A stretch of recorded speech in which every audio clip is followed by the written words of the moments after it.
The great Xylosian ships hung in the sky like dark stones. They did not move. They did not need to. Their presence was enough. Below them, the city of Sol was quiet. The war was over. It had been a short war. A loud, brutal, and very short war. Human weapons were like toys against the Xylosian shields. Human soldiers were brave, but bravery meant nothing against plasma rifles that could vaporize a tank. One by one, the nations of Earth fell silent. Now, the capital was occupied. Rain fell on the empty streets, making the dark pavement shine under the strange, purple light of the alien patrol lamps. Giant, six-legged walkers stood on every major street corner, their single red eyes scanning for any movement. The humans who were outside walked quickly, with their heads down. They did not look at the alien soldiers. They did not look at each other. They just walked, trying to be invisible. On one of these streets, a young woman named Seminit hurried home. She was once an architect. She used to design beautiful buildings full of light. Now, she just tried to survive. Her coat was thin, and the cold rain soaked through to her skin. She passed a screen mounted on a wall. It usually showed the face of the Xylosian planetary governor, a stern creature with gray skin and black eyes. The screen was dark now. High above the planet, inside the clean, quiet command ship, Commander Kale watched the reports come in. His gray fingers tapped on the smooth console. To him, Earth was just another new territory for the hegemony. Another resource to be collected. Another population to be managed. The central sector is pacified, a robotic voice said from his console. Resistance levels are below 0.3%. Kale nodded. It was a good, clean conquest. Efficient. The humans had fought harder than most, he would give them that. Their resistance was emotional. Illogical. They had lost everything to defend their home, a home they had already lost. It was a waste of life he did not understand. Down in the city, Seminit finally reached her apartment building. It was old, and the power was off again. She climbed the dark stairs to her small room on the 5th floor. She looked out her window. She could see the sharp, angular shape of a Xylosian ship blocking the stars. It was a constant reminder. They were not leaving. She thought about her brother. He had been a pilot. His plane was gone before he even saw what shot him down. She thought about her friends. Everyone had lost someone. The silence in the city wasn't just about fear. It was about grief. A deep, heavy sadness that sat on everyone's shoulders. A noise outside made her jump. It was just the sound of a Xylosian patrol walking past. Their boots made a clicking sound on the wet pavement. They spoke in their own rough, clicking language. They never sounded worried. They never sounded happy or sad. They just were. They were the winners. Seminit pulled the thin curtain closed. The room was dark and cold. There was nothing to do but sleep and try to forget for a few hours. Tomorrow would be the same. And the day after that. This was life now. This was the silent conquest. The fight was over. All that was left was the quiet. The first thing anyone heard was the click. It was 8 a.m. Every single screen, in every home and on every street, flickered to life. The sour, frowning face of the Xylosian governor appeared. A low, grinding music began to play. It was the Xylosian anthem. The daily victory celebration. A reminder, every morning, of who was in charge. On the streets, people stopped walking. They had to.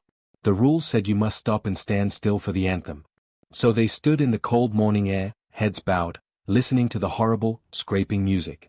High above, on the command ship, Commander Kale watched the same broadcast on his main screen. He found the ritual boring, but necessary.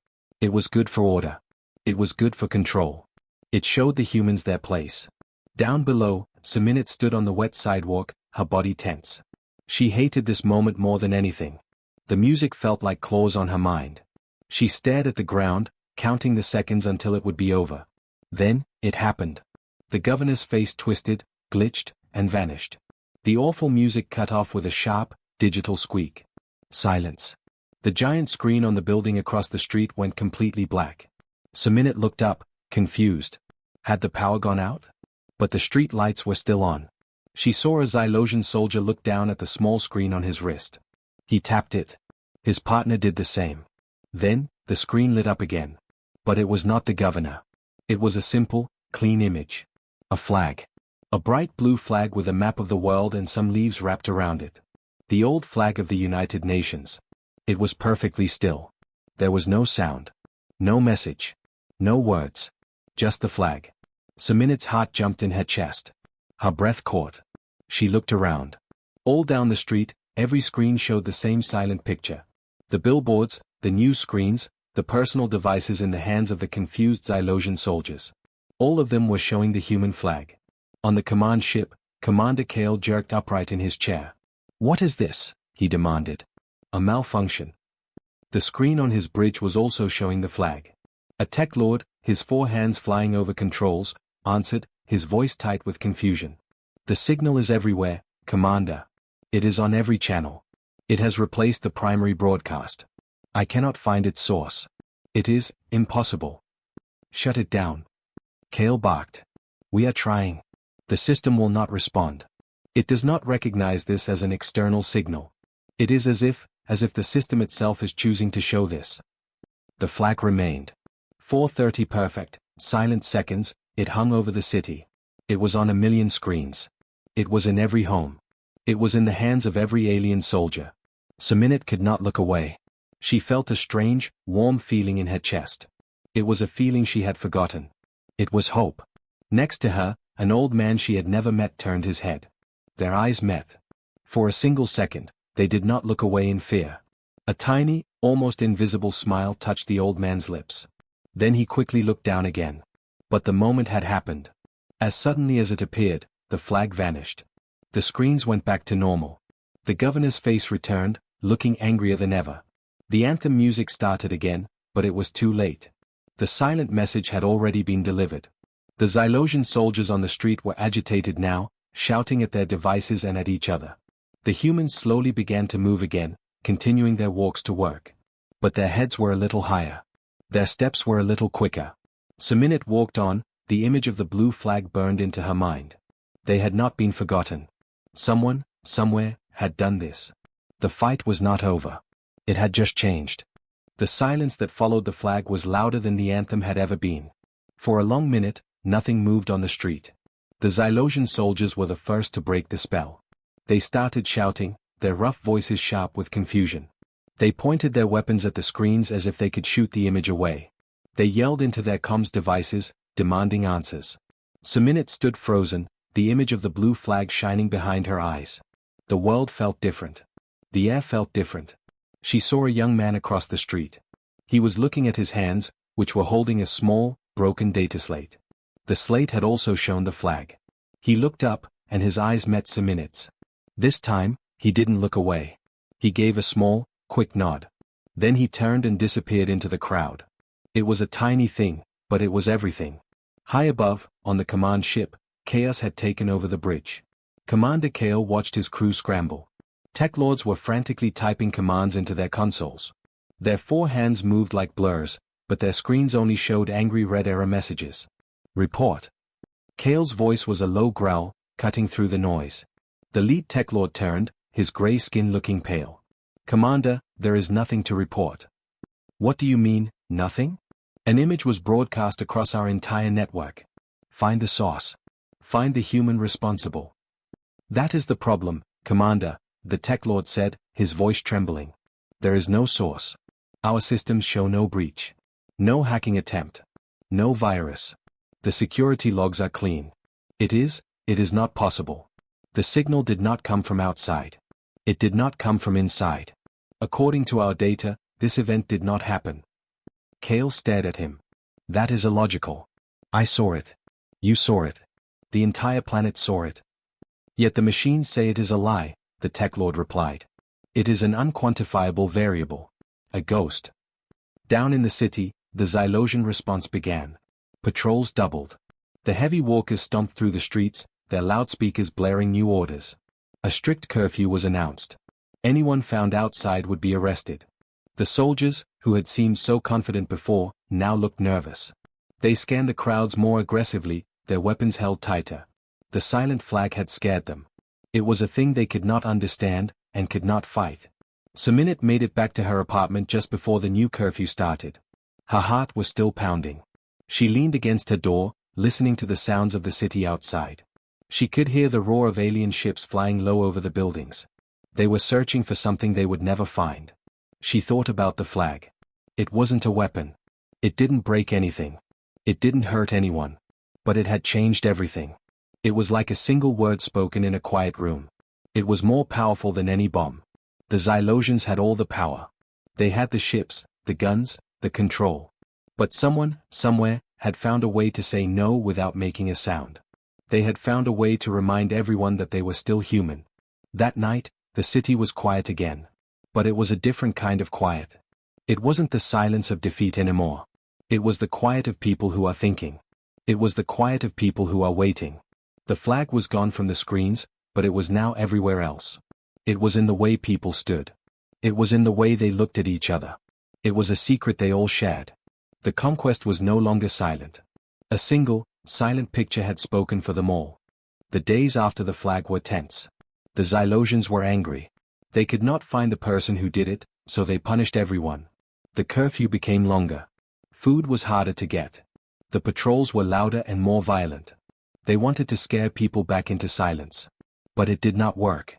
The flag had planted a seed. You could see it in small things. A woman would drop a can of food, and a stranger would quickly pick it up for her. Their hands would touch, and they would share a look.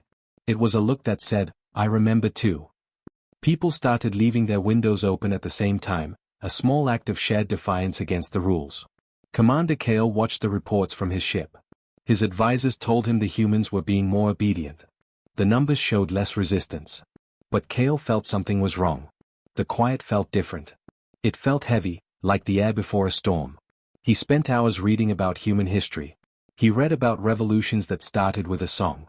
He read about wars that began with a single painted symbol on a wall. He began to understand. The humans fought with ideas as well as guns. And ideas were much harder to kill. Down in the city, Seminit knew she had to do something. The memory of the flag was a warm light inside her, but it was starting to fade under the daily fear. She needed to keep it alive. She remembered a man from her old building, Jay. He was a quiet man who fixed computers. She wondered if he was still there. During a brief break in the curfew, she went to his apartment. She knocked softly. After a long time, the door opened a crack. Jay's nervous eyes looked out. He saw it was her and let her in. His small room was full of broken electronics. Old screens and wires were everywhere. He looked tired and afraid. "Did you see it?" Seminit asked, her voice barely a whisper. Jay nodded. He didn't need to ask what she meant. Everyone knew. "How?" she asked. "How did they do it?" Jay shook his head. "I do not know. It was perfect. It was like magic." He looked at his hands. The Xylosians, their technology is like a fortress. But someone found a door they did not know about.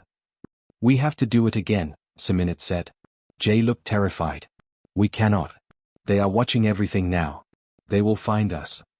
"Not the same thing," Seminit said. She looked around his cluttered room. Her eyes fell on an old, broken projector. "We do not have to use their screens." She pointed at the walls of the buildings outside. They were blank and gray. "We have our own canvas." An idea began to form. They didn't need to hack the world. They just needed to show their own. They could not fight the soldiers, but they could fight the silence. Jay followed her gaze. The fear in his eyes slowly changed. It became something else. It became focus. "It is dangerous," he said. "Yes," Seminit agreed. He was quiet for a moment, looking at the broken parts around him. He was a man who fixed things. He saw a world that was broken. "Okay," he said finally. "I know some people. We will need help." They were not soldiers. They had no weapons. But they had a new purpose. The symbol was not the end of the fight. It was the beginning. Their weapon was not a gun or a bomb. It was a simple, powerful idea: you are not alone. And ideas, once set free, are very hard to catch. A week passed. The Xylosians relaxed a little. The strange flag event had not happened again. They decided it was a fluke. A one-time mistake in their systems. Commander Kale was not so sure. He watched the human city on his screens. The people seemed calm. Too calm. They followed all the rules. But their silence felt different. It was no longer the silence of fear. It was the silence of waiting. One night, a deep humming sound filled the air. It was the sound of a Xylosian transport ship flying low over the city, its searchlights cutting through the darkness. The curfew was in effect. No human should be outside. On the command ship, an alarm beeped softly. A tech lord looked at his screen. "Commander, We are detecting a low-power energy source in the old city sector. It does not match any known weapon signature. Kale leaned forward. Send a patrol to investigate. Down below, the transport ship turned, its light sweeping over the faces of tall, dark buildings. And then, the light caught something. On the side of a massive old apartment building, an image appeared. It was not on a screen. It was projected from somewhere in the darkness, from a device made of old parts and hope. It was the same blue flag. But it was different. It was giant. It glowed against the dark wall, perfect and silent. The transport ship stopped. The soldiers inside stared. More patrols on the ground saw it. They pointed their weapons, but there was nothing to shoot. Just light and color. All over the city, people hidden in their homes saw it from their windows. They saw the flag, not on a Xylosian screen, but on their own wall. A wave of quiet emotion passed through them. In 100 apartments, hands found other hands and squeezed. The image lasted for a full minute. Then, the projector shut down. By the time the Xylosian soldiers found the rooftop it came from, there was nothing there. Just a warm spot on the ground and a few scattered wires. But it was too late. The act had been seen. A small trade ship, from a neutral world, was leaving Earth's orbit that night.